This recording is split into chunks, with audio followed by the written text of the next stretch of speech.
Dozens of Texas educators risk losing their ability to teach over comments they made on social media in the wake of conservative activist Charlie Kirk's assassination. This week on Inside the Investigation, KXAN investigative reporter Kelly Wiley explains how teachers, attorneys, unions, and school districts themselves are calling into question the lawfulness of the state's investigation.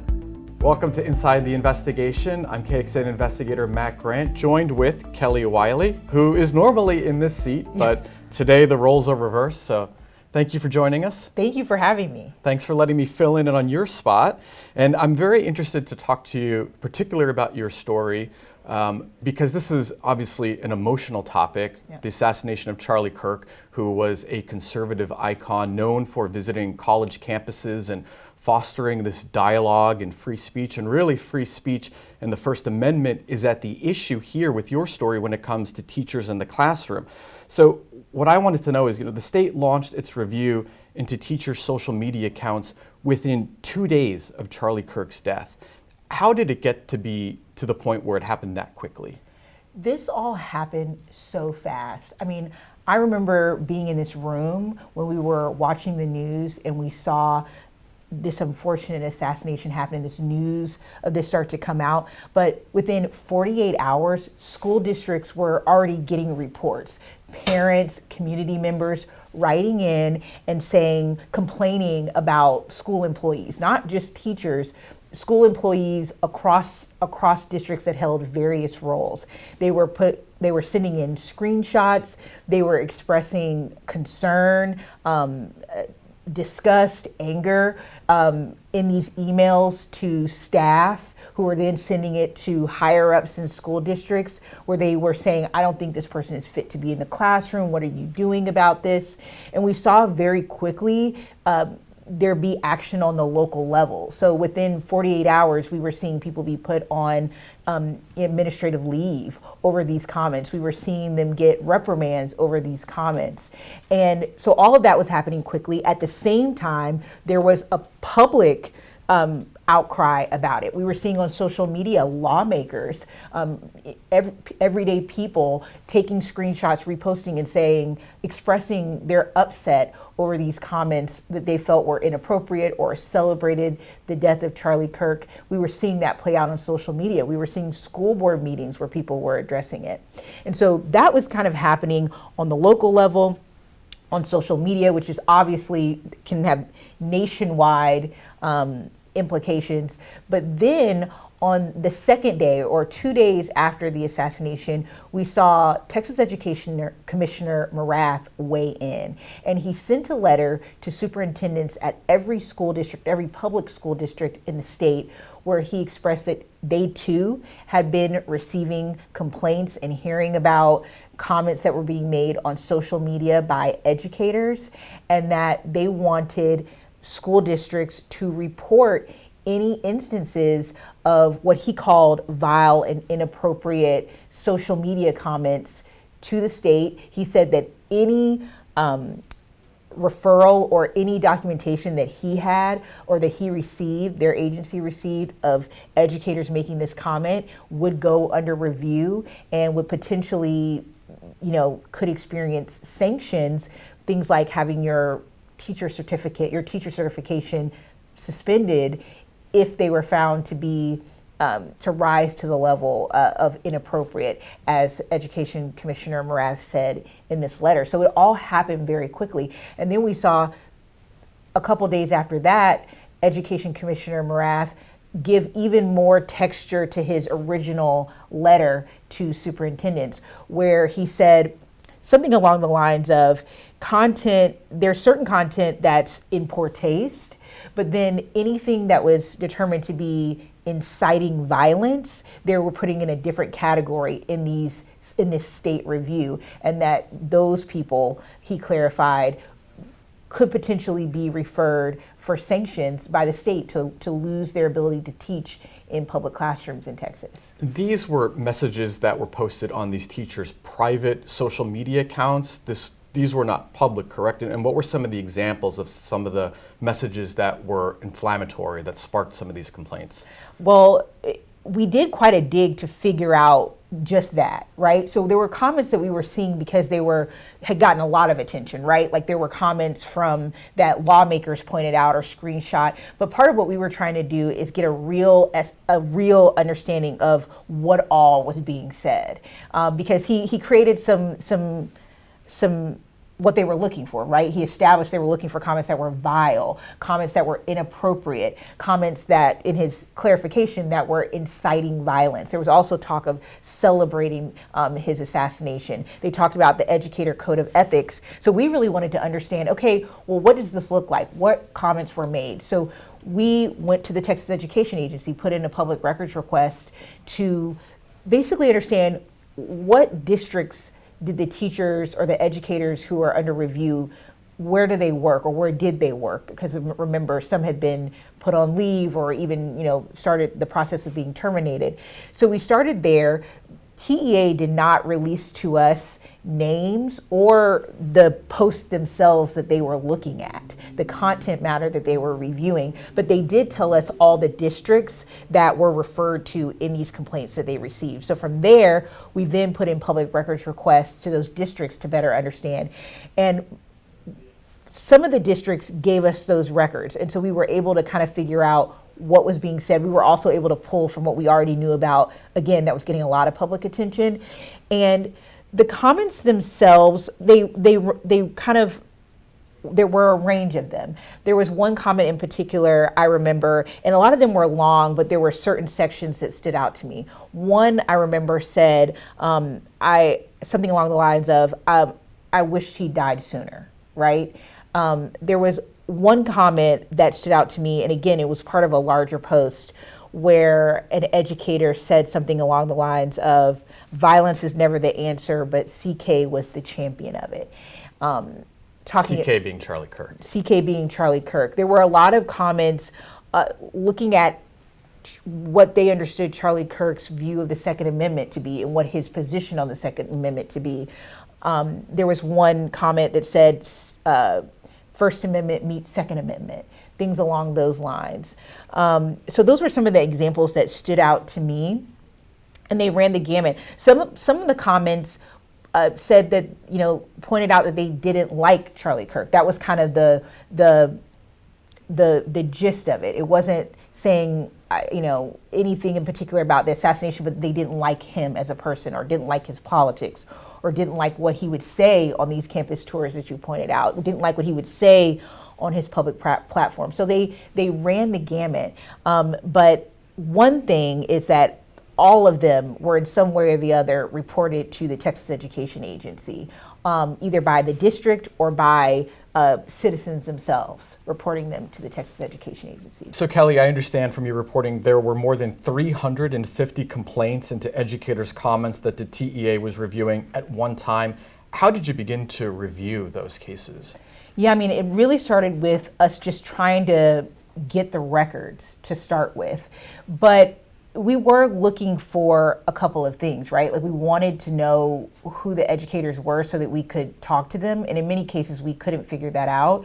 But we also wanted to know what they said, right? Because like you mentioned, at the center of this are a couple of things. We're talking about people's First Amendment rights and the limits that are on that for these educators, depending on the setting. We're talking about posts that were, from what we could gather, all of them were made on private social media. Maybe not locked so no one could see it. Some were, some weren't. You can change your privacy settings. But from what we could tell, all the comments were made on their private social media. Either they posted themselves or they were reposting something. So that was what we were looking at. But then we also wanted to look and find out what happened to those educators. And the records kind of varied depending on who we were asking for the records from, but we were trying to figure out what was said, where was it said, and what happened after. Were they reprimanded? Were they terminated? Were they allowed to return to the classroom? Were they reported to TEA? That's what we were kind of looking for in our analysis. Did any teachers talk with you?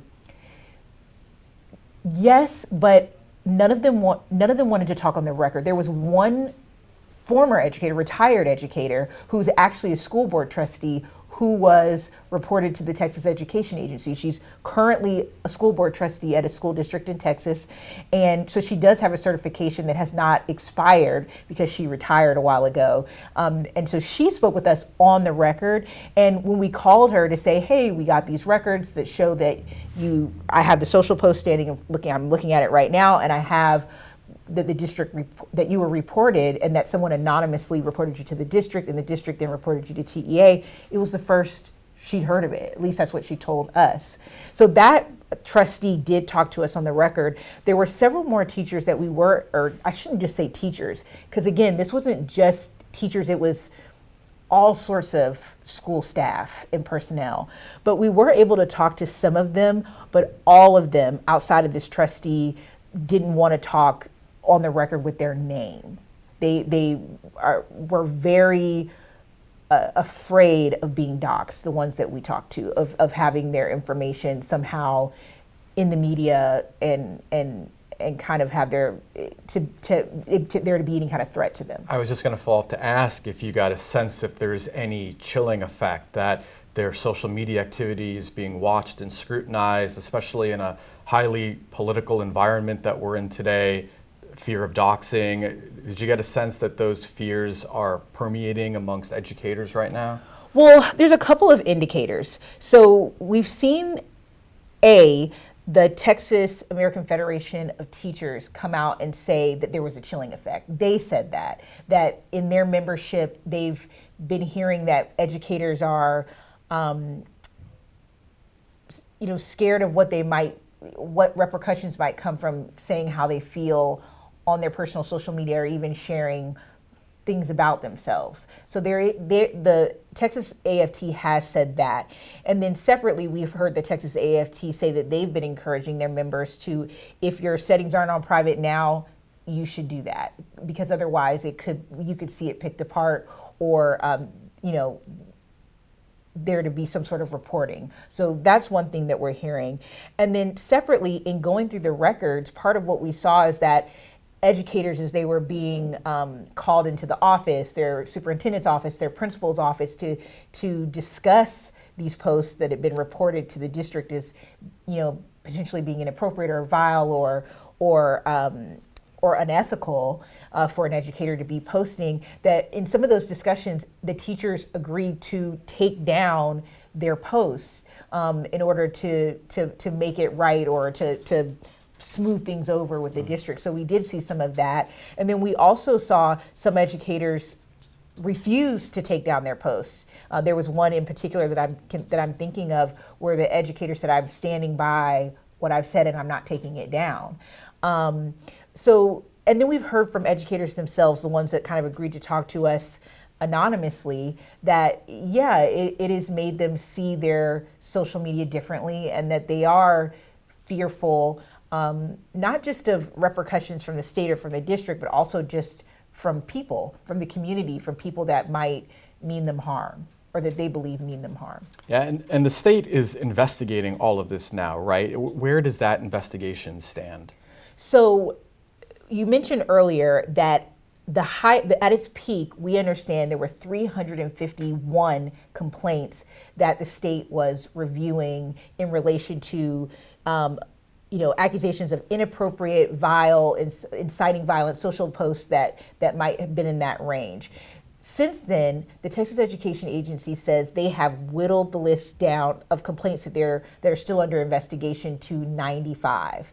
Now, the trouble is, remember, they're saying there were 350 complaints, and now there are 95 complaints that they're looking into. But we still don't know, and we have been asking, we still don't know how many educators that represents, right? Because we know in some instances there were multiple complaints that districts were fielding about maybe one educator. And so what we don't understand from the Texas Education Agency right now is, does that mean 95 educators are being investigated, or does that mean 50 educators are being investigated, but for, and maybe they have two separate, complaints under that person's name, and we still don't know that. something that I know you'll be looking at and trying to get to the bottom of. We're trying to, yes. Were you able to get all the records showing the district's reports to TEA? No, we were not. So we put in records requests to the Texas Education Agency for the complaints, the documents that they were looking at, the subject matter. And then, like I said earlier, we went through all the districts we were aware of from the list that TEA did release, and we went to those districts separately and put in public information requests. And some districts provided the records. We'd asked for reports, any records showing reports to the TEA, but also like reprimands, anybody who was recommended for termination. Some districts did give us those records. There was a second category that sent the request, our request to the Attorney General, essentially making the case that we think these records are confidential and that they shouldn't have to be released for various reasons. And we see this pop up all the time when we're trying to investigate something that happens at a school that may be pertaining to an employee, that sometimes they'll cite that they don't have to release evaluations or they don't have to release certain personnel records. And so I would say it was in the vein of that. But the smaller group, they denied our records requests, they denied to release the records to us, but when we came back and just asked questions like, how many educators did you report, they would answer. But then there was this third bucket of school districts that refused to release records that we'd requested and refused to answer pretty simple questions around how many have you reported. So when we're talking about these examples of social media comments that are now under investigation by the TEA, or at one point were under investigation by the TEA, we're talking about the subset of records that districts have released to us and those that are still publicly available online that we can see just because they got a lot of attention. Yeah, Randy Weingarten, the national president of the American Federation of Teachers, recently came to Austin, as you know, to announce the union's plans to sue the TEA. What do they say about the state's investigation? What's their position on all of this?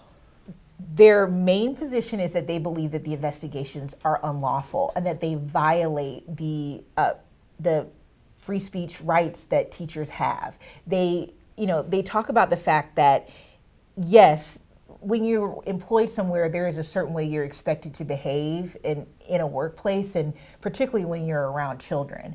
But that these posts were made on their private social media pages and that they're allowed to have beliefs, political beliefs.